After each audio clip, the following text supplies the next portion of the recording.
سيدنا محمد كما صليت على إبراهيم وعلى آل إبراهيم في العالمين إنك حميد مجيد. أعوذ بالله من الشيطان الرجيم. بسم الله الرحمن الرحيم. قال كم لبثتم في الأرض عدد سنين قالوا لبثنا يوما أو بعض يوم فاسأل العادين أفحسبتم أنما خلقناكم عبثا وأنكم إلينا لا ترجعون. فتعالى الله الملك الحق لا إله إلا هو رب العرش الكريم.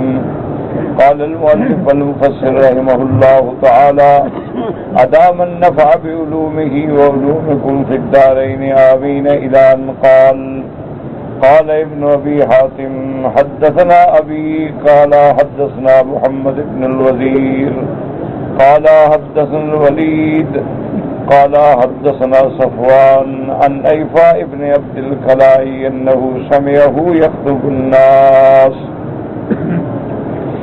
وقال قال رسول الله صلى الله عليه وسلم إن الله إذا أدخل أهل الجنة الجنة وأهل النار النار قال يا أهل الجنة كم لبثتم في الأرض عدد سنين قالوا لبثنا يوما أو بعض يوم قال لنعم اتجرتم في يوم أو بعض يوم رحمتي ورضواني وجنتي امكثوا فيها خالدين مخلدين. ثم قال يا أهل النار كم لبثتم في الأرض عدد سنين قالوا لبثنا يوما أو بعض يوم فيقول بئس ما اتجرتم في يوم أو بعض يوم ناري وسخطي امكثوا فيها خالدين مخلدين. اب حضرت ابن ابی حاتم رحمت اللہ علیہ نے سند کے ساتھ روایت ذکر فرمائی ہے.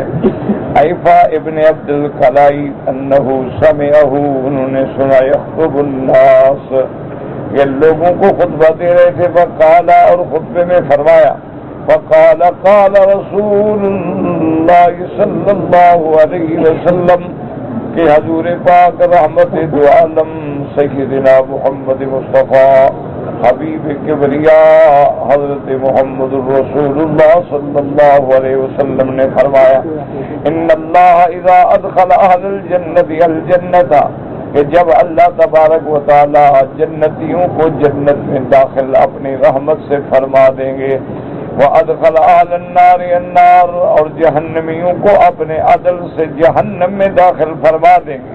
اسی لیے میں نے عرض کیا تھا کہ یہ سوال مفسرین فرماتے ہیں کہ دونوں سے کیا جائے گا یعنی مومنوں سے بھی کیا جائے گا اور کافروں سے بھی کیا جائے گا کہ قال کم لبثتم فی الارض عدد سنین. تو اس حدیث مبارک میں ہے کہ جب جنت والے جنت میں جہنم والے جہنم میں داخل ہوں گے قال یا اہل الجنت اللہ پاک فرمائیں گے جنت والوں کم لبثتم فی الارض کتنے سال تم نے جن دنیا میں گزارے. قالوا لبثنا یوما او بعض یوم وہ کہیں گے پروردگار عالم ہم نے کیا گزارا ایک دن یا آدھا دن. تو اس لیے ہمیشہ یاد رکھیں کہ یا تو یہ بات ہے محاورۃ یعنی بہت تھوڑا وقت گزارا اور ویسے بھی اصول یہ ہوتا ہے کہ مثلا 1000 ریال کے سامنے 1 ریال کی کیا حیثیت ہے. آدمی کہتے چھوڑو یار گنو ہی نہیں. اسی لیے آپ دیکھیں نا کہ کبھی آدمی جب معاملات میں بیٹھتے ہیں تاجر لوگ حساب کرتے ہیں کہ جی 10,50,900 چھوڑو یار 900 کیا گنتے ہو بس موٹی بات کرو نا کتنا ہوا. تو قصور چھوڑ دیتے ہیں یعنی چھوٹے چھوٹے پیسے جو ہیں ان کو نہیں گنے جاتے. جہاں لاکھوں کا حساب ہو وہاں سینکڑوں کو کون پوچھتا ہے. انہوں نے کہا یار 150 ریال انہوں نے چھوڑو یار 150 سیدھی بات کرو میں 10 لاکھ. تو اس لیے ہمیشہ یہ ہوتا ہے کہ جب ایک چیز سامنے بہت بڑی ہو تو چھوٹی چیز کی پھر کوئی حقیقت نہیں. اور آگے ہوگا عالم آخرت اور عالم آخرت ایک ایسا عالم ہے جو کبھی فنا ہی نہیں ہوگا. جو دائمی ہوگا، جو باقی ہوگا، جو ہمیشہ رہے گا۔ اب اس کے مقابلے میں جب دنیا کو نسبت کی جائے تو دنیا کی نسبت کیا ہو سکتی؟ یعنی جہاں ایک سال ایک دن جو ہے 1000 سال کے برابر، تو پوری دنیا تو گویا 6 دن کے برابر ہو گئی۔ تو اس لیے بھی علماء فرماتے ہیں کہ جب آگے باقی ہے تو فانی کی کوئی حقیقت نہیں ہوتی۔ اور بعض علماء اس کو یہ بھی فرماتے ہیں کہ اہل مسرت جو ہے، اہل جنت جو ہیں وہ تو خوشیوں کی وجہ سے بھول جائیں گے، اور اہل جہنم جو ہیں وہ دہشت کے بارے کہیں گے یار ہم نے کیا گزارا، کچھ بھی نہیں گزارا، ایک دن عادت ہے گزارا۔ ورنہ سوال جو ہے وہ دونوں سے۔ اور حضور صلی اللہ علیہ وسلم کی امت پہ اللہ کی نعمت ہے، ایک حدیث مبارک میں آتا ہے، حضور پاک نے خود ارشاد فرمایا،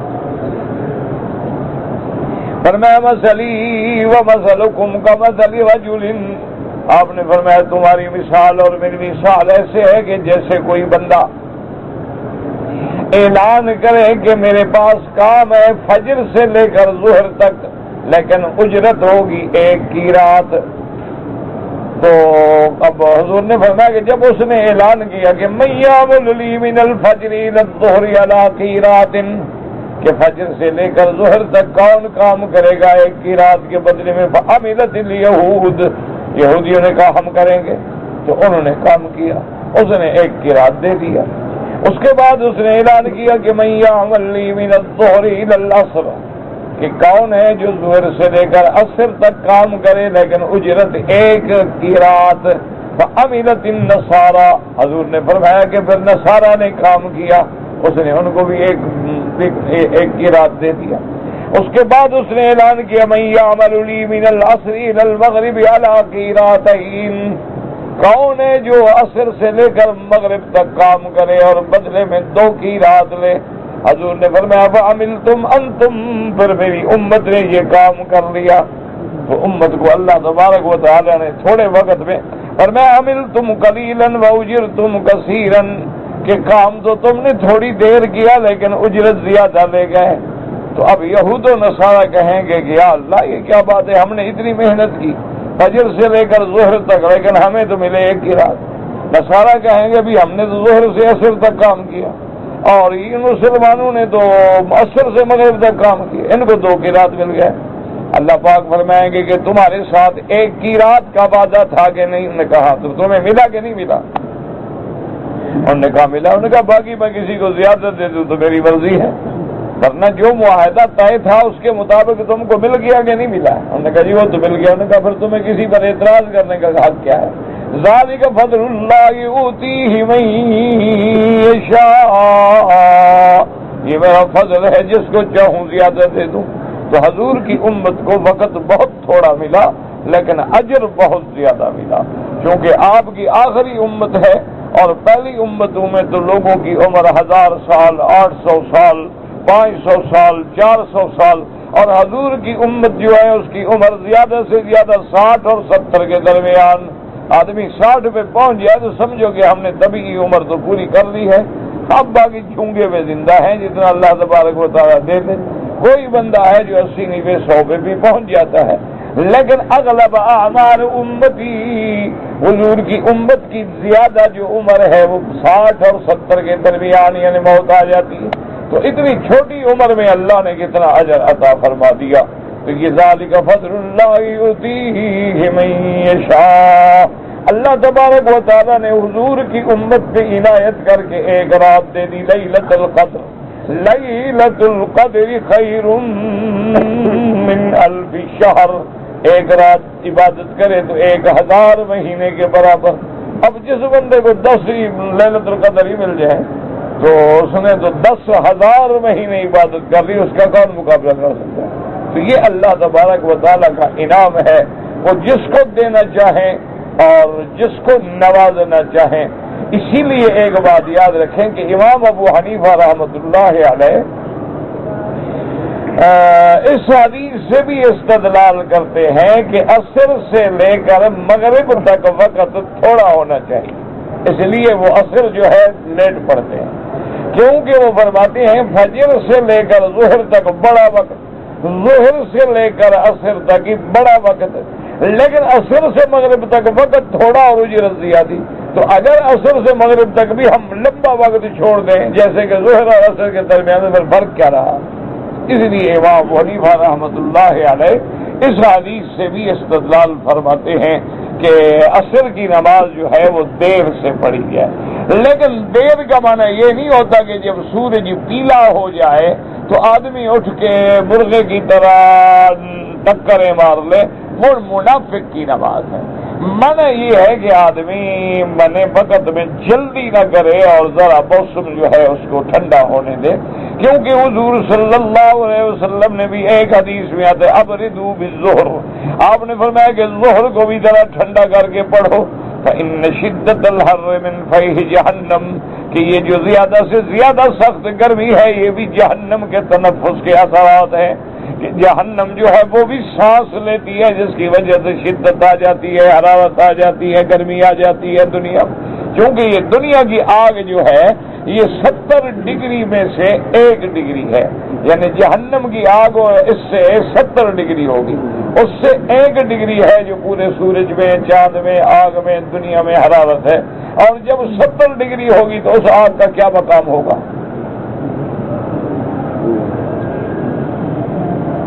اللہم اجرنا من النار۔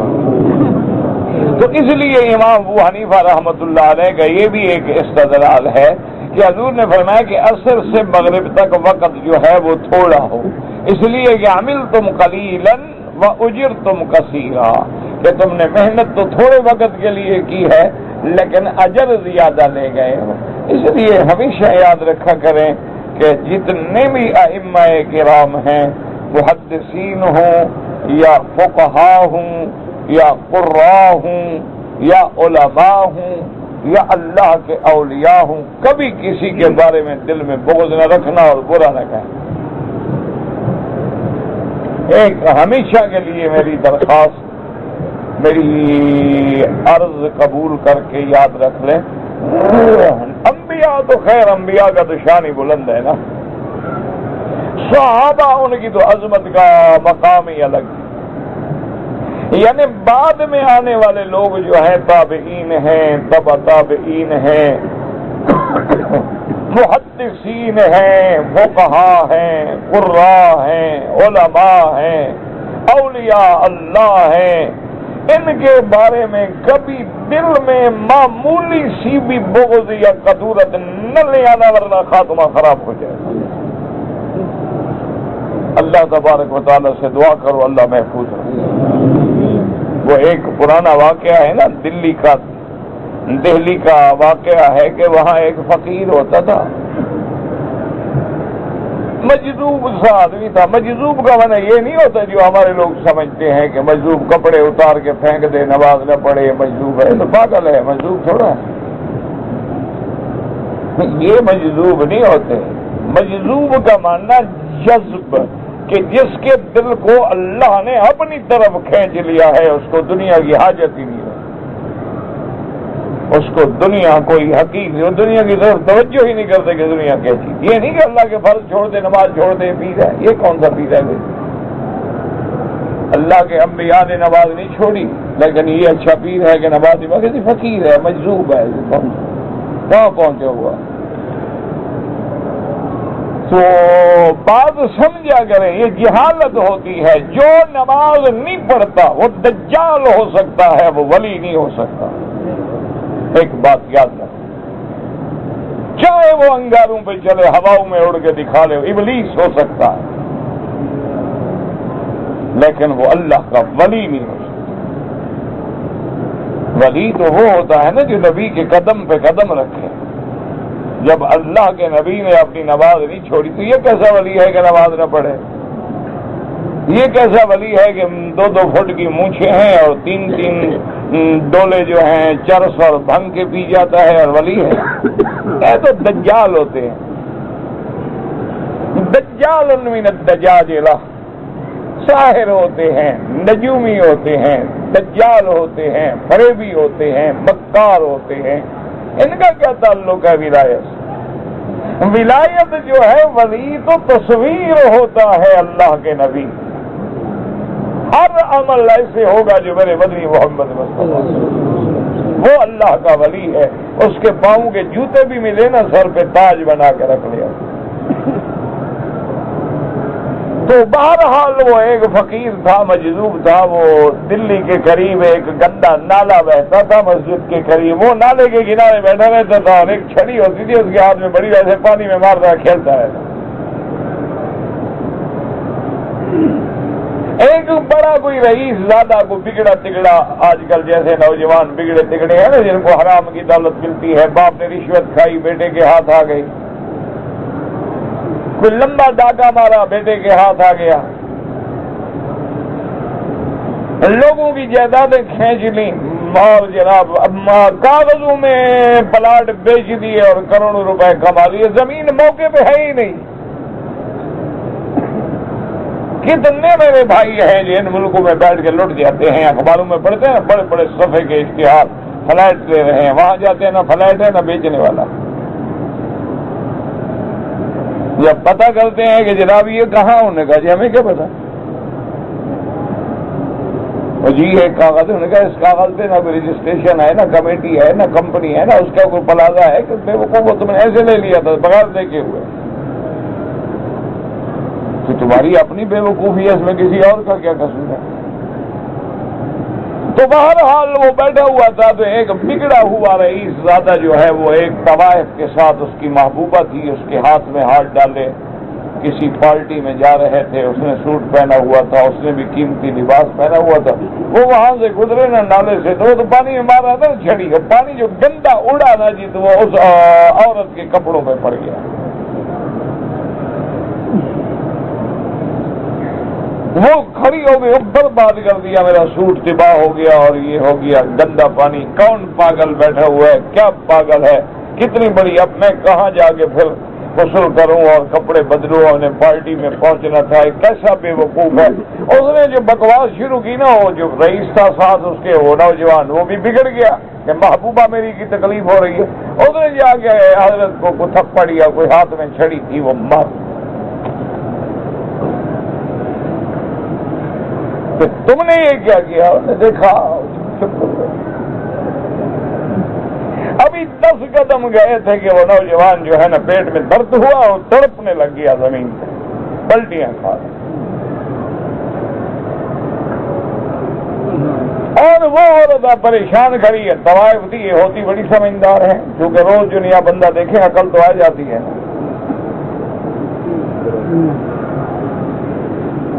جن لوگوں نے سارا دن بندوں کے بزنس کرنا ہو تو بندوں کو تو وہ سمجھ لیتی ہیں، تو اس کو سمجھ آ گئی کہ اس بزرگ کو جو ہم نے چھیڑا ہے نا اس کا بدلہ ہے، وہ فوراً آئی اور ہاتھ باندھے، حضرت معاف کر دیں، میں نے تو کچھ نہیں کیا، انہوں نے کہا حضرت آپ نے بد دعا کر دیا، نے کہا بی بی میں نے کچھ نہیں کیا ہے، میں قسم کھا سکتا ہوں کہ میں نے بد دعا نہیں کی، انہوں نے کہا بہرحال حضرت یہ کیا ہوا، انہوں نے کہا دیکھو بات یہ ہے کہ تمہارے کپڑے گندے ہوئے، تمہارے یار کو جوش آ گیا، تم نے ہمیں مارا، ہمارے یار کو بھی جوش آ گیا، بات یہ ہے، دیکھو تمہارا بھی یار ہے ہمارا بھی تو ہے، انہوں نے کہا تیرے کپڑے خراب ہوئے ہیں تو تیرے یار کو جوش آیا ہے نا، ہمیں مجھے اگر بیت لگا ہے تو پھر میرے یار کو بھی جوش آ گیا، میں نے بد دعا نہیں کی۔ انہوں نے کہا آپ معافی کرا دیں، انہوں نے کہا اب ہم کیا معافی کرا دیں، اسی سے معافی مانگو، ہمارے ہاتھ میں ہے، استغفار کرو، توبہ کرو، معافی مانگو، اللہ معاف کر دیں، میں نے معاف کیا۔ تو اس لیے ہمیشہ یاد رکھو، جو لوگ اولیاء اللہ کے بارے میں، علماء کے بارے میں، ائمہ کرام کے بارے میں دلوں میں میل رکھ لیتے ہیں، پھر وہ اللہ کی پکڑ آ جاتی ہے اور انجام یہ ہوتا ہے کہ خاتمہ ٹھیک نہیں ہوتا۔ حالانکہ حضرت خواجہ فرید جو ہیں بزرگ گزرے ہیں رحمت اللہ علیہ، میں نے تو نہیں دیکھا نہ زیارت کی، ہم سے پہلے کے بزرگ ہیں، یعنی ہمیں شعور نہیں ہوگا اور حضرت فوت ہو گئے ہوں، نام سنا ہے ان کا، کتابیں بھی دیکھی ہیں، اور بہت بڑے عالم بھی تھے، شاعر بھی تھے، تو بہرحال صاف بات ہے کہ وہ بریلوی مکتب فکر سے تعلق رکھتے تھے، تو کسی نے ان سے سوال کیا، اشارات فریدی ان کی کتاب ہے اس میں، کہ حضرت یہ علماء دیوبند جو ہیں ان کے بارے میں آپ کا کیا خیال ہے؟ تو فرمایا کہ مجھے بعض علماء کی زیارت ہوئی ہے، یہ صحیح معنی میں اولیاء اللہ ہیں، ان سے بغض رکھنے والے کا خاتمہ خراب ہو جائے۔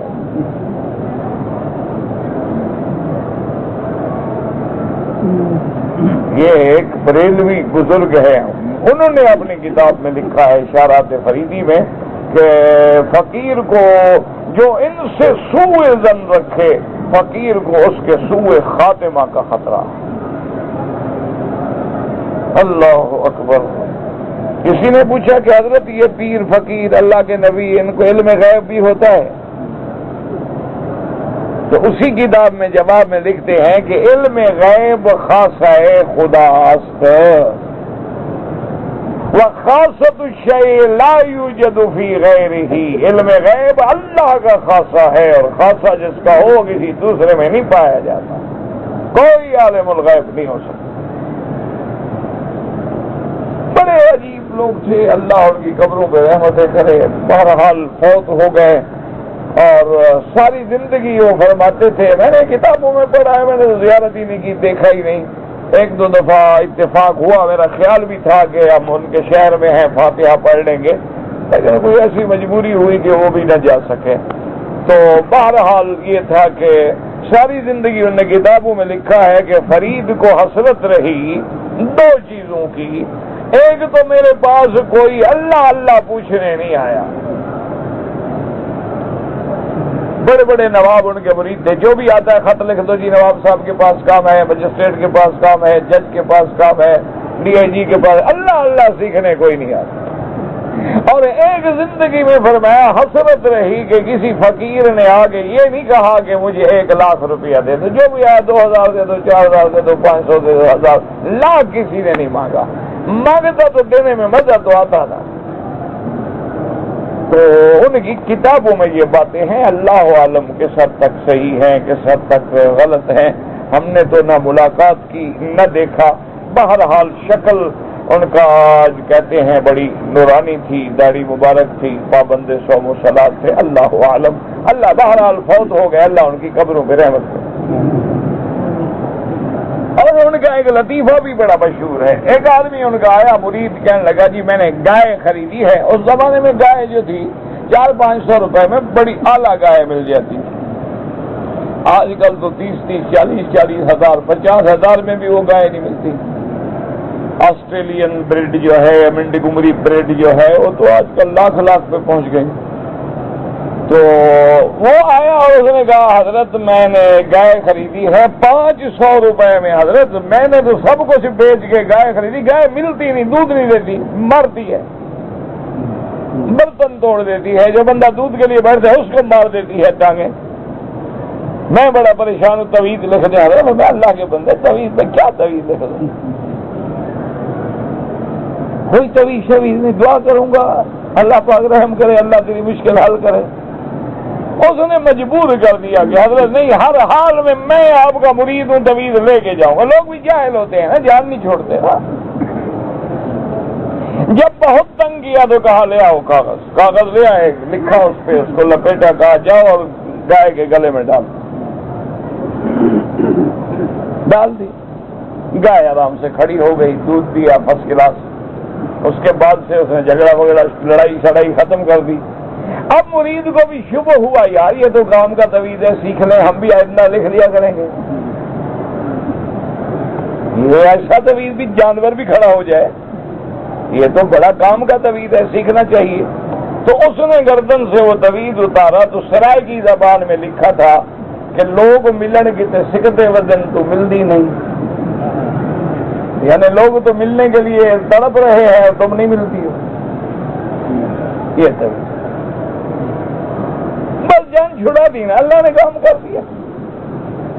حضرت مرزا مظہر جان جانا رحمت اللہ علیہ کو جب بہت زیادہ تنگ کرتے تو لکھ دیتے ہر چکنت او کنت بندہ عاجز چکنت، جو کرتے ہیں آپ کرتے ہیں، ہم عاجز کیا کر سکتے ہیں۔ یہ تبھی بھائی بندہ جو نہیں چلتا، جان چھوڑو، کچھ تو لکھ دو، جان چھڑاؤ چاہ جائے۔ اسی طرح ایک اور اولیاء اللہ گزرے، وہ ہمیشہ لکھتے تھے جب لوگ تنگ کرتے، یا اللہ میں کچھ جانتا نہیں، تیرا بندہ مانتا نہیں۔ یہ کہتے ہیں نہیں آپ پیر ہیں، طویل دو، یا اللہ میں جانتا نہیں، تیرا بندہ مانتا نہیں، آگے تیری مرضی۔ وما تشاءون الا ان یشاء اللہ، کام ہو جاتے تھے تو۔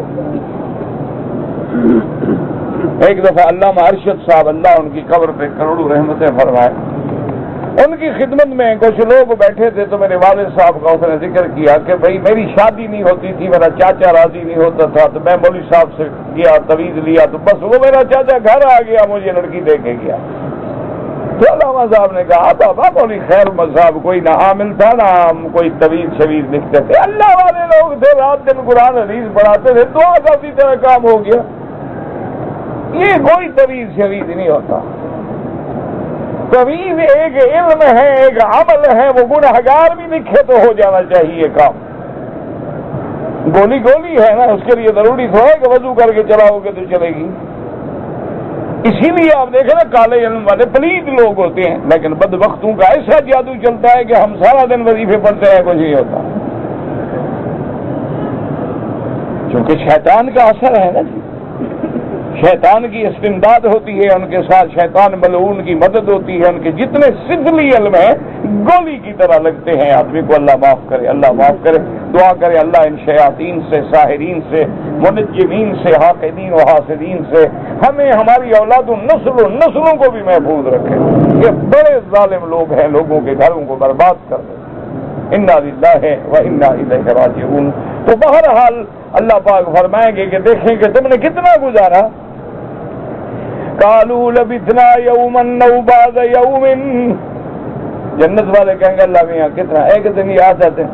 اللہ فرمائے گے چلو تم نے تھوڑا وقت گزارا لیکن تجارت بڑی کی، کامیابی بڑی حاصل کر لی، وقت تو تھوڑا ملا لیکن اننی من تجرتم فی یوم او بعض یوم، لیکن اس تھوڑے وقت میں بھائی تم نے کمال کے سودے کیے ہیں۔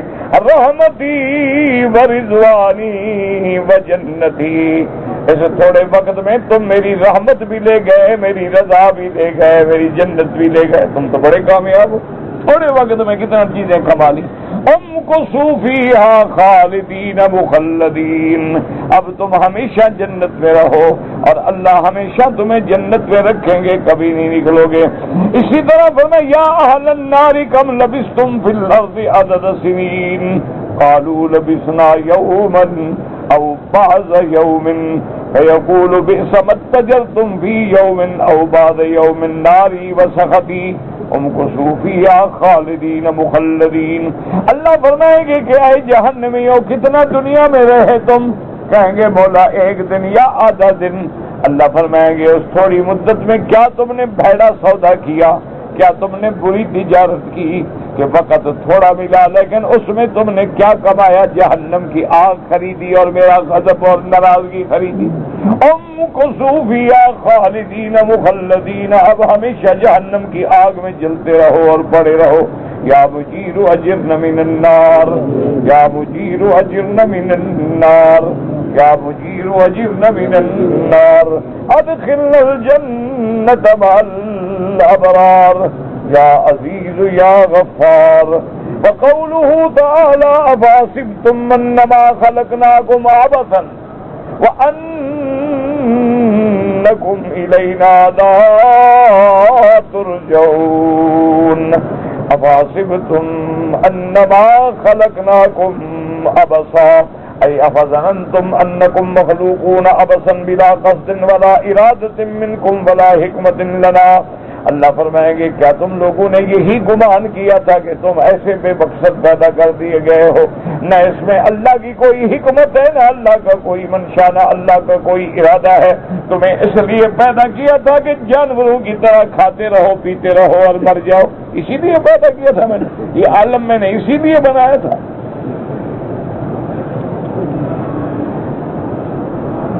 کیا برا خیال رکھا تھا تم نے؟ وقیل للعبس عین تلعبوا وتعبسوا كما خلقت البهائم لا ثواب لها ولا عقاب افحسبتم انما خلقناكم عبثا ابسن کا معنی بعض علماء نے فرمایا ابس کا معنی کہ میں نے اس لیے پیدا کیا تھا کہ کھیلو کودو کھاؤ پیو مر جاؤ، جیسے جانوروں کے لیے نہ ثواب ہوگا نہ عذاب ہوگا، تم بھی ایسے مر جاؤ، تمہارے لیے تو حساب ہوگا۔ وَإِنَّمَا خَلَقْنَاكُمْ لِلْعِبَادَةِ وَإِقَامَةِ أَوَامِرِ اللَّهِ عَزَّ وَجَلَّ، اللہ تبارک و تعالیٰ نے تمہیں پیدا کیا اپنی عبادت کے لیے، اپنے احکام کو نافذ کرنے کے لیے، اس لیے فرماتے ہیں وَمَا خَلَقْتُ الْجِنَّ وَالْإِنسَ إِلَّا لِيَعْبُدُونَ۔ اس لیے دوسری مقام پہ بھی اللہ تبارک و تعالیٰ فرماتے ہیں مَا أُرِيدُ مِنْكُمْ مِنْ رِزْقٍ وَمَا أُرِيدُ أَنْ يُطْعِمُونَ إِنَّ اللَّهَ هُوَ الرَّزَّاقُ ذُو الْقُوَّةِ الْمَتِينُ۔ اللہ فرماتے ہیں ظالمو، میں نے تمہیں اس لیے تو پیدا نہیں کیا کہ دولت کما کے مجھے دولت دو، یا نعوذ باللہ مجھے رزق کی ضرورت ہے، مجھے رزق دو، رزق تو میں دینے والا ہوں، پیدا میں کرنے والا ہوں، تمہیں تو میں نے اپنی عبادت کے لیے پیدا کیا کہ میرے احکام پہ چلو، میری شریعت پہ چلو، میرے فرامین پہ عمل کرو، میرے انبیاء کی دعوت پہ لبیک کہو، لیکن تم نے اس کو نہ مانا، یہ بھی بھول گئے کہ ہم نے اللہ کی طرف پھر جانا بھی ہے۔ وَأَنَّكُمْ كَمَا قَالَ تَبَارَكَ وَتَعَالَى، اور تم نے کیا گمان کر رکھا تھا کہ ہم دوبارہ نہیں لوٹیں گے اللہ کی طرف۔ أَيَحْسَبُ الْإِنسَانُ أَن يُتْرَكَ سُدًى، کیا انسان یہ سمجھتا ہے حملاً اس کو ایسے چھوڑ دیا جائے گا بغیر حساب کتاب کے؟ فَتَعَالَى اللَّهُ الْمَلِكُ الْحَقُّ لَا إِلَٰهَ إِلَّا هُوَ رَبُّ الْعَرْشِ الْكَرِيمِ۔ فَتَعَالَى اللَّهُ الْمَلِكُ الْحَقُّ مَا تَقَدَّسَ أَن يَخْلُقَ شَيْئًا عَبَثًا، اللہ کی ذات بڑی پاک منزہ ہے کہ کوئی بے فائدہ چیز پیدا کرے۔ وَإِنَّهُ هُوَ الْمَلِكُ الْحَقُّ الْمُنَزَّهُ عَن ذَلِكَ، وہ حق بادشاہ، حقیقی بادشاہ، ساری دنیا کا بادشاہ، بادشاہوں کا بادشاہ، وہ اس بات سے پاک ہے کہ بے مقصد ایک مخلوق پیدا کر دے۔ لا الہ لا الہ الا هو رب العرش الکریم، کوئی معبود برحق نہیں مگر اللہ رب العرش الکریم۔ وذکر العرش، یہاں اللہ نے عرش کا ذکر فرمایا، کیوں؟ لأنہ سقف جمیع المخلوقات، گویا وہ ساری مخلوقات کے لیے چھت ہے اور ساری مخلوق اسی کے نیچے زندہ ہے۔ ووصفہ، اور صفت بیان کی بھی انہ کریم، کہ وہ عرش جو ہے وہ کریم ہے۔ کریم مانا حسن المنظر بہی شکل، کہ اللہ کا عرش جو ہے وہ بڑا خوبصورت ہے، بڑا کمال والا، بڑا جمال والا ہے۔ کما قال تبارک و تعالی فی آیۃ وَأَنبَتْنَا فِيهَا مِن كُلِّ زَوْجٍ کریم، تو کریم کا معنی حسن المنظر بھی آتا ہے، بہی شکل بھی آتا ہے۔ تو اللہ نے ہمیں ایسے تو نہیں پیدا کیا ہے، تو اللہ نے ہمیں عبادت کے لیے پیدا کیا۔ تو ہم حساب کریں کہ 24 گھنٹے میں ہم اپنے نفس کے لیے کتنا کماتے ہیں اور اللہ کے لیے کتنی محنت کرتے ہیں۔ واللہ اعلم۔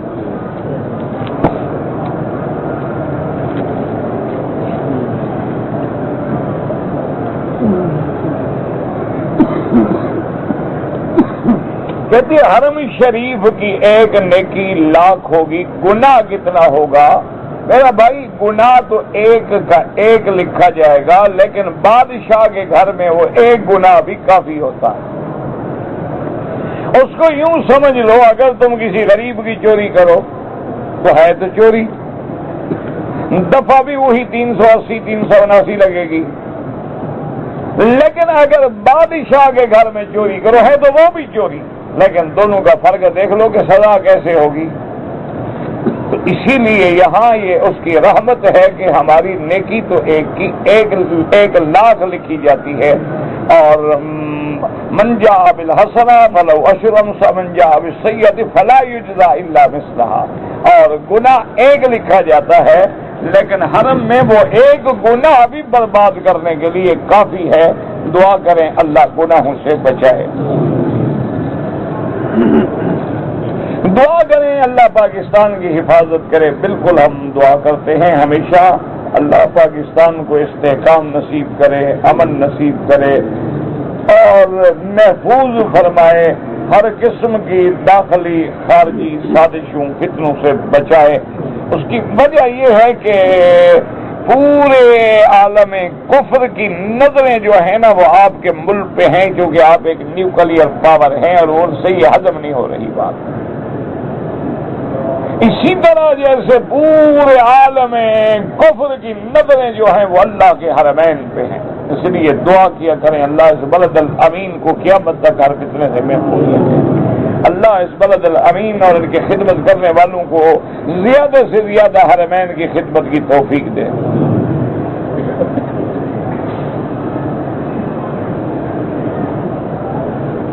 کہتا ہے جی کہ ہم نے دیکھا کہ دو سعودی لڑکے جو تھے قرآن شریف کے ورق جلا رہے تھے، جب ان سے پوچھا تو انہوں نے کہا بھی یہ بلدیہ کے ڈبے میں کوئی بدبخت ڈال گیا ہے، ان کو نکال کے ہم جلا رہے ہیں، تو ٹھیک ہے کوئی بات نہیں۔ اگر ان کو بے حرمتی سے بچانے کے لیے کہ گندگی میں نعوذ باللہ اس نے ڈال دیا، ورق قرآن کا جلانا بے حرمتی کی نیت سے تو آدمی کافر ہو جاتا ہے۔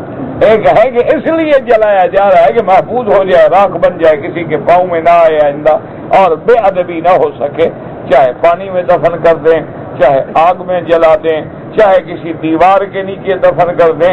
یہ تو ہمارے لوگوں کے خیال ہوتے ہیں نا کہ پانی میں ڈالیں گے تو ٹھنڈا ہوگا، آگ میں ڈالیں گے تو قرآن گرم ہو جائے گا۔ یہ تو جاہلوں والی باتیں۔ اصل نیت دیکھنی ہوتی ہے کہ جلانے والے کی نیت توہین ہے یا اس تکریم ہے، کیوں جلا رہا۔ اب دیکھو نا آدمی قرآن پکڑتا ہے گر گیا، ٹھیک کچھ بھی نہیں، لیکن اگر کوئی خود پھینک دے تو یہ اہانت۔ تو اصل نیت دیکھنی ہوتی ہے کہ قرآن گرانے والا اتفاق سے گر گیا ہوگا تو اس کی نیت نہیں بلکہ اس کو تکلیف ہو رہی ہے کہ میرے ہاتھ سے قرآن کیوں گرا، تو کوئی گناہ نہیں، کچھ بھی نہیں، کوئی کفارہ نہیں، کوئی گناہ نہیں، کوئی صدقہ نہیں۔ اور ایک نعوذ باللہ اگر خود پھینک دے وہ تو کفر پہ چلا جائے گا۔ اگر ہم نے ایک عمرہ کر لیا ہے اور دوسرا عمرہ کرنا چاہیں تو لازماً آپ کو حد حرم سے باہر جانا ہوگا۔ اب یہ آپ کی مرضی ہے، مسجد عائشہ جائیں، جیرانہ جائیں، یا عرفات حد حرم کے باہر جا کے احرام باندھ لیں، جدے سے باندھ لیں، طائف سے جہاں اللہ توفیق دے باندھ لیں۔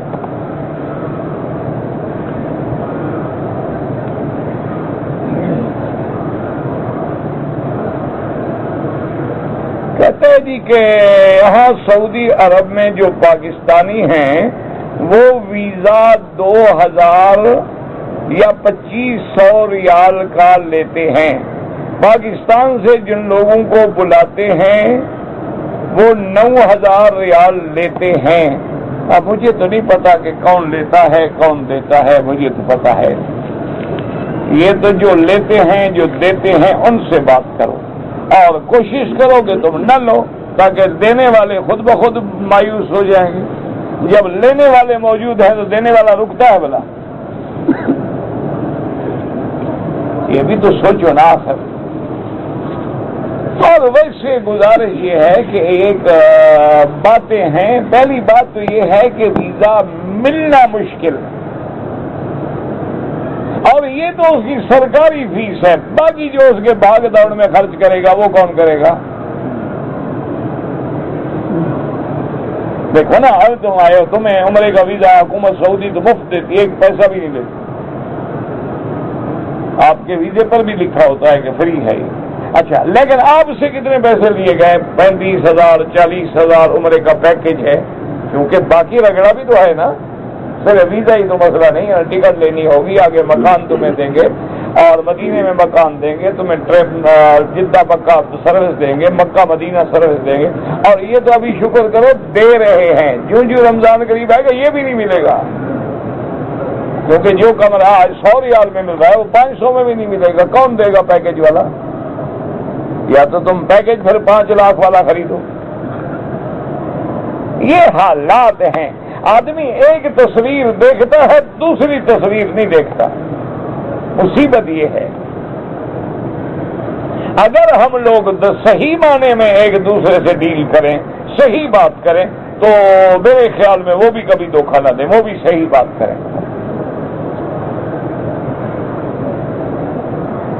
یہ کسی حافظ سے پوچھ لو، استبرأ الذین اتبعوا من الذین اتبعوا ورأوا العذاب کون سی صورت میں؟ سورۃ بقرہ میں۔ اب یہ بھی میرا کام ہے، میں تمہیں ڈھونڈ ڈھونڈ کے دوں کہ یہ آیت کس صورت میں ہے۔ کیا کریں؟ پھر کہتے ہیں مکی صاحب ناراض ہو جاتے ہیں، تکبر کرتے ہیں۔ بھائی تکبر کی بات نہیں ہے، کسی حافظ سے بھی پوچھ لو تمہیں بتا دے گا، کسی عام پڑھے آدمی سے بھی پوچھ لو تمہیں بتا دے گا۔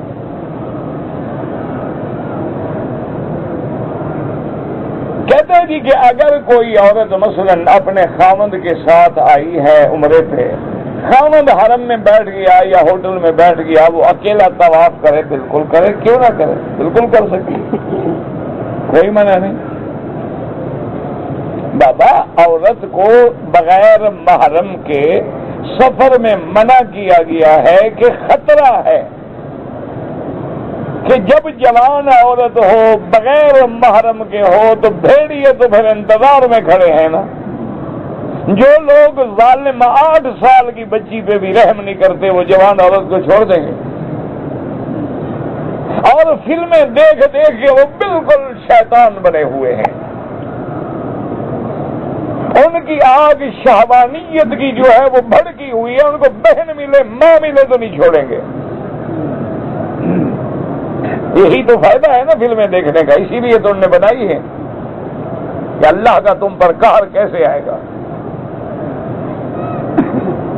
تو اس لیے حکم ہے کہ بغیر محرم کے سفر نہ کرے۔ اب حرم میں طواف میں خدا نہ خاصا کیا خطرہ ہے، تو اس لیے اگر بغیر محرم کے وہ طواف کرے تو کوئی حرج نہیں۔ یہ بھی شریعت نہیں کہتی کہ ہر وقت رسی باندھ دو بیوی خاوند کو اور دونوں رسی کھینچ کے ایک دوسرے کے ساتھ چلے، یہ تو کوئی مسئلہ نہیں۔ حلق کرتے ہوئے عمرے والے لوگ جو ہیں وہ شیمپو خوشبو والا لگائیں، صرف ایک بکری دم دینی ہوگی اور کوئی بڑا مسئلہ نہیں۔ یہ ہماری ذمہ داری ہے کہ ہم اس سے کہیں کہ بھائی ہمیں پانی لگا لو یا سادہ صابن خوشبو والی چیز نہ لگاؤ، ان کی کوئی ذمہ داری نہیں، ان کو تو سستا ملتا ہے وہ ڈال دیں گے، ان کو کیا ہے۔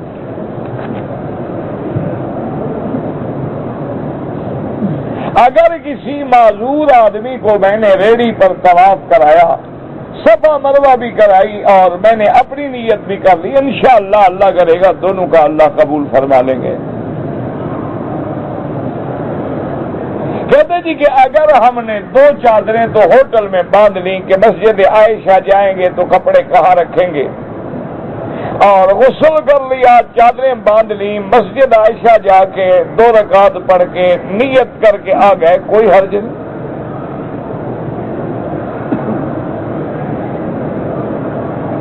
کہتے جی کہ طواف عمرہ جو کوئی طواف بھی ہو، جب شروع کریں بسم اللہ اللہ اکبر وللہ الحمد، اور ہر چکر پہ بسم اللہ اللہ اکبر وللہ الحمد، ہاتھ لگ جائے تو چوم لیں، نہ لگے تو چومنے کی ضرورت ہی نہیں ہے، اشارہ ہی کافی ہے۔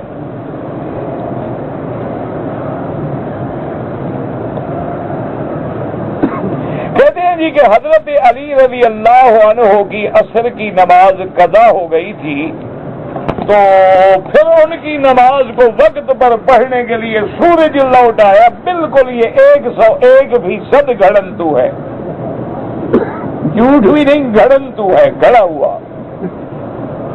اللہ کے نبی کی نمازیں قضا ہو گئی، محمد مصطفیٰ کی تو سورج نہیں لوٹا۔ حضور صلی اللہ علیہ وسلم نے بد دعا کی کہ لعن اللہ قبورہم نار، ملأ اللہ قبورہم نارا، یا اللہ ان کافروں کی قبروں کو آگ جہنم کی آگ سے بھر دے جنہوں نے تیرے نبی کی نمازیں قضا کر دی ہیں۔ جنگ خندق کے موقع پہ حضور کی نمازیں قضا ہو گئیں۔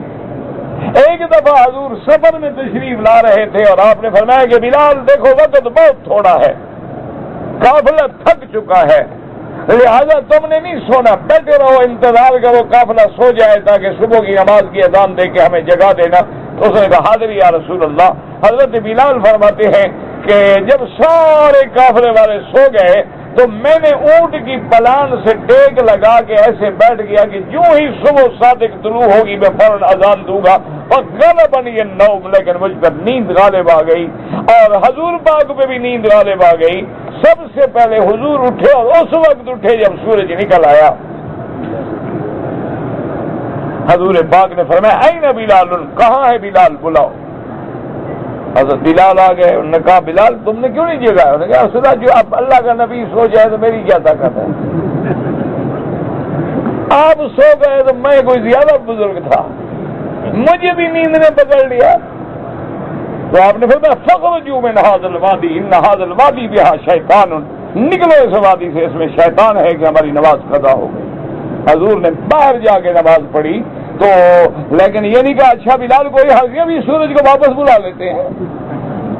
یہ لوگوں نے مذاق بنا رکھی ہے، سورج کو بلا لیا، اس کو ہٹا دیا، اس کو کر دیا، کیا قصے کہانیاں ہیں، سارے گھڑن تو کر لوگوں کو ایسے جھوٹ سنا کے اتنا جھوٹ بولا ہے کہ جھوٹ سچ لگتا ہے۔ اب دیکھیں نا آپ کے ملک میں جب بھی عاشورہ آئے گا تو گھوڑے کو نکالیں گے اور دلدل کو نکالیں گے، ساری دنیا کی کتابیں اٹھا کے تحقیق کرو کہ حضرت حسین نے وہ سفر اونٹنی پہ کیا ہے یا گھوڑے پہ کیا ہے۔ حضرت حسین تو گھوڑے پہ گئے ہی نہیں، یہ کہاں سے دلدل لے کے آ گئے؟ ایک روایت ہے بن گئی، جھوٹ ہے، ہم بھی کھڑے ہیں، عورتیں کھڑی ہیں منت مان رہی ہیں، گھوڑے سے بچے مانگ رہی ہیں۔ انا للہ و انا الیہ راجعون۔ دعا کرو اللہ ہدایت دے، بس حال بالکل خراب ہو گئے۔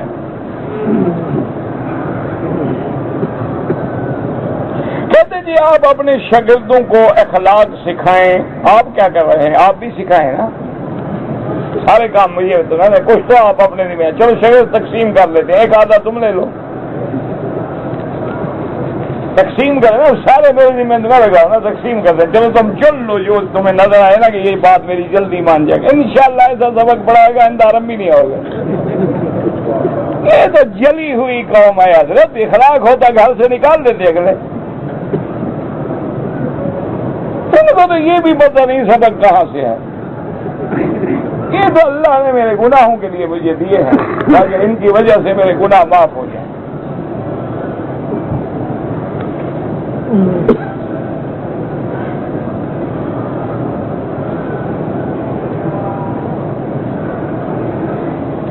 ایک آدمی کی دو بیویاں تھی، اس نے دونوں کو ایک ایک مرتبہ کہا کہ میں نے طلاق دی، تو ہو گئی دونوں فارغ۔ اب یا تو عدت میں رجوع کرے یا رجوع نہیں کرتا تو اچھا ہے چھٹی کرے۔ نہ شوق کیسا ہوا کہ دونوں کو کٹھے ماشاءاللہ فارغ کیا۔ ہمیں ملتی نہیں، یہ دو دو کو کٹھے فارغ کر رہا ہے۔ انا للہ و انا الیہ راجعون۔ لا حول ولا قوت الا باللہ العلی العظیم۔ کہتے جی کہ آج کل جو لوگ مصنوعی بال لگواتے ہیں، ویسے ایک بات یاد رکھیں کہ ابھی یہ مسئلہ جو ہے علماء کی کونسل میں زیر بحث ہے، فقہ اکیڈمی میں بھی اور مجمع الفقہ الاسلامی میں بھی، کیونکہ حضور پاک کی ایک حدیث ہے کہ لعن اللہ الواصلۃ والمستوصلۃ، کہ اللہ نے ان عورتوں پہ لعنت بھیجی ہے جو اپنے بالوں سے دوسروں کے بال لگا کے اپنے بالوں کو بڑا ظاہر کرتی ہے، بال لگانے والی کو بھی لگوانے والی پہ بھی لعنت بھیجی۔ تو اس لیے بعض علماء کہتے ہیں کہ اس حدیث کا اطلاق ہے، لہذا ہم بھی مصنوعی بال نہیں لگا سکتے۔ لیکن بعض علماء نے فرمایا کہ اگر عورت بالوں میں بال نہ لگائے لیکن پراندہ لگا لے یا ریشمی دھاگے سے بالوں کو باندھ کے بڑا خوبصورت کر دے، وہ تو جائز ہے نا، وہ تو واصلہ نہیں ہے۔ تو اس لیے بعض علماء فرماتے ہیں کہ بندے کے بال نہ لگاؤ، اگر مصنوعی بال ہیں یا خود تمہارے بال ہیں، ہوتا ہے نا کہ یہاں بال اڑ گئے لیکن یہاں ہیں تو یہ بال کاٹ کے یہاں لگا دیتے ہیں، وہ جائز ہے۔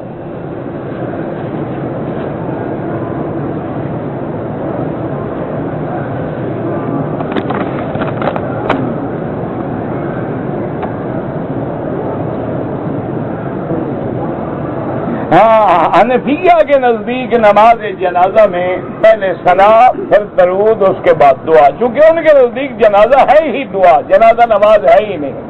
حنفیہ کے نزدیک نماز جنازہ وہ کہتے ہیں لفظاً ہے نماز، ورنہ جس میں رکوع اور سجود نہ ہو وہ کیسے نماز ہو سکتی ہے۔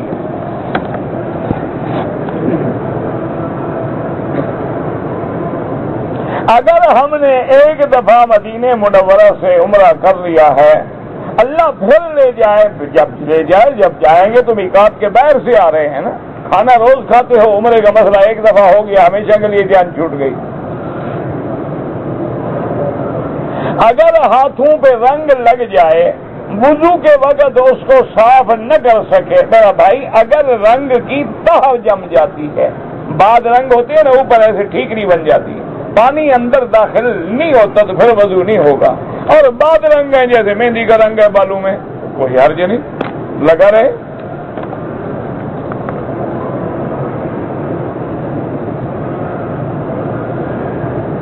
وتر کی تیسری رکعت میں جو ہاتھ اٹھائے جاتے ہیں حدیث میں ہے، اس لیے خاص وجہ کیا مطلب، اپنی طرف سے کوئی نماز تھوڑی پڑھتا ہے، جو حدیث میں ہوتا ہے۔ اگر کسی کو احرام دیا جائے اس میں اس کے بال لگے رہیں تو وہ احرام باندھ کے عمرہ کر سکتے ہیں، کیوں نہیں کر سکتے؟ کوئی بال پلیت تھوڑے چھٹک دو، صاف کر لو، لگے رہ گئے کوئی مسئلہ نہیں۔ غیر محرم عورتوں کو پردہ کرنے کے لیے ہم کہہ سکتے ہیں، لیکن تم پردے میں کہہ سکتے ہو، بغیر پردے کے نہ جاؤ جی السلام علیکم پردہ کیا کرو، دیکھ بھی رہے ہو۔ بعض لوگ جاتے ہیں نصیحت کرنے کے لیے، دیکھ بھی رہے تھے السلام علیکم جناب پردہ کیا کرو، تم تو دیکھ رہے ہو بدبخت، اس کو پردے کا کیا کر رہے ہو؟ پہلے تم تو پردہ کرو نا۔ بڑا غور سے دیکھ کے نصیحت کرتے ہیں۔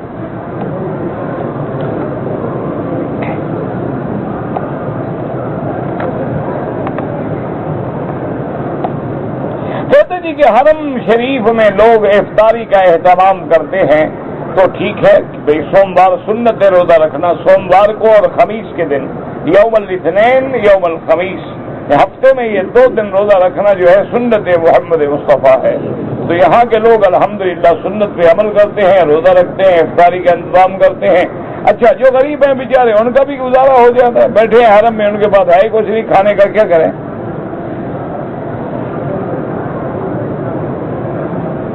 عورت کو حرم کے اندر نماز جنازہ پڑھنا چاہیے۔ میرا بھائی عورت گھر سے جنازہ پڑھنے نہ آئے، اگر مسجد میں موجود ہے تو کیوں نہ پڑھے، چاہے حرم ہو چاہے پاکستان ہو۔ عورت کو قبروں پہ جانا جائز ہے؟ بالکل ناجائز ہے۔ روضہ شریف پہ جانے کی ہاں اجازت ہے۔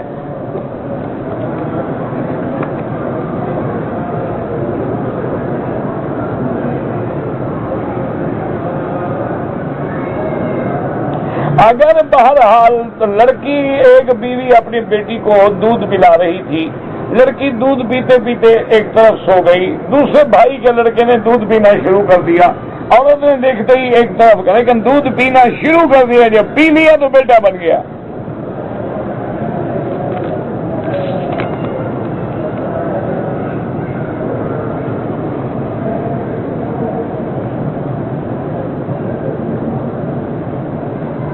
جاء زوجي من العمل وآتاني 300 ريال ثم قال هذا طلاقك ثم رجع وتاب بعد ساعتين۔ نعم وقع الطلاق لما رجع فصح الرجوع، لأن إذا طلق تطليقة واحدة رجعية جاز له الرجوع، والحمد لله صار الرجوع صحيحا۔ سر منڈانے سے پہلے احرام کھول دیا، لیکن پھر منڈایا کہ نہیں منڈایا؟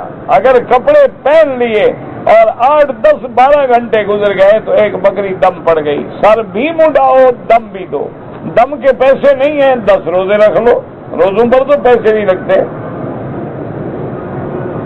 پرانے زمانے میں لونڈیوں کا رواج کیوں تھا؟ جہاد تھا، جب جنگ میں فتح ہو جائے تو دشمن کی جو لڑکیاں آئیں کیا کرو؟ قتل کر دو، یا کافروں کو واپس کر دو، یا دوسرے ملکوں کو بیچ دو۔ اسی لیے اللہ نے حکم دیا کہ مجاہدوں میں تقسیم کر دو، آزاد کر کے بیویاں بنا لیں۔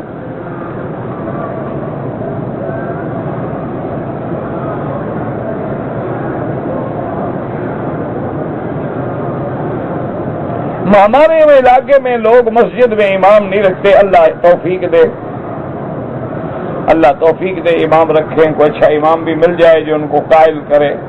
مجھے نماز میں خیالات آتے ہیں، کوئی بات نہیں، جب اللہ نے معاف کیا ہے تو فکر کرنے کی کیا ضرورت؟ جتنے بھی نمازوں میں خیالات آتے ہیں، وساوس آتے ہیں، وہ سب معاف ہیں۔ ہم خود نہ تیار کریں، جو بغیر سوچے ہوئے آتے ہیں کوئی بات نہیں۔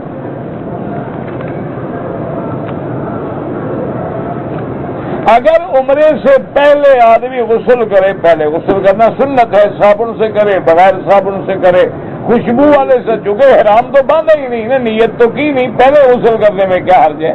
پہلے غسل کرنا سنت ہے۔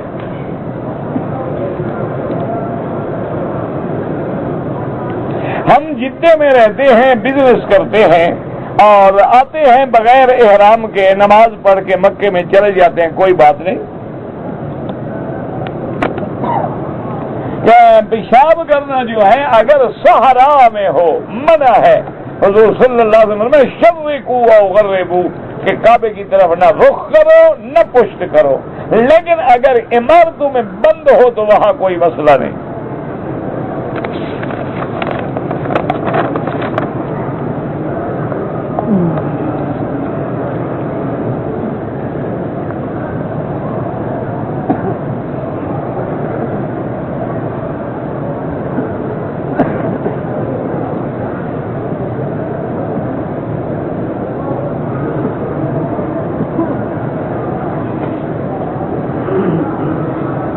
بہرحال مجھے نہیں پتا کہ اگر پہلے شوہر نے عند اللہ طلاق دی، طلاق کو 3 سال گزر گئے، تم نے نکاح کیا، تمہارا نکاح ٹھیک ہے۔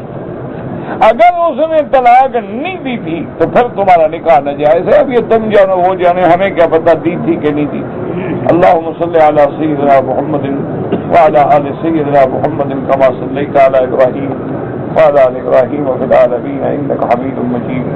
یا اللہ یا رحمان یا رحیم یا حی یا قیوم یا ذا الجلال والاکرام یا ذا الجلال والاکرام یا ذا الجلال والاکرام یا الہنا الہ کل شیء الہا واحدا لا الہ الا انت اللہم انت الميسر لكل يسير وانت على كل شيء قدير اللهم يسر امورنا وامور اولادنا وامور بناتنا وامور المسلمين اللهم اصلح اولادنا واولاد المسلمين اللهم اصلح شبابنا وشباب المسلمين اللهم اصلح بناتنا وبنات المسلمين اللهم اصلح ذرياتنا وذريات المسلمين اللهم اصلح احوالنا واحوال المسلمين اللهم اصلح لنا شأننا كلها فلا تكلنا الى انفسنا طرفة عين قط ولا اقل من ذلك اللهم اشف مرضانا ومرضى المسلمين اللهم اشفنا واشف مرضانا وارحم موتانا واستجب دعاءنا ولا تخيب رجاءنا برحمتك يا ارحم الراحمين یا اللہ عالم اسلام کی عزت و غلبے کا فیصلہ فرما،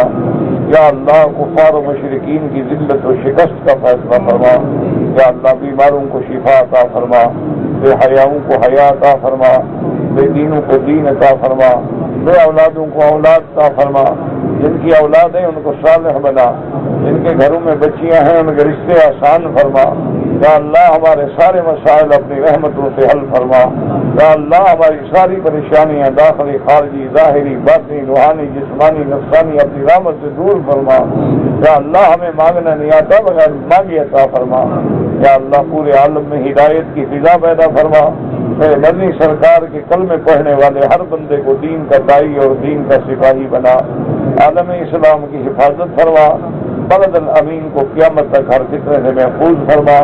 سبحان ربک رب العزت عما یصفون وسلام علی المرسلین والحمد للہ رب العالمین۔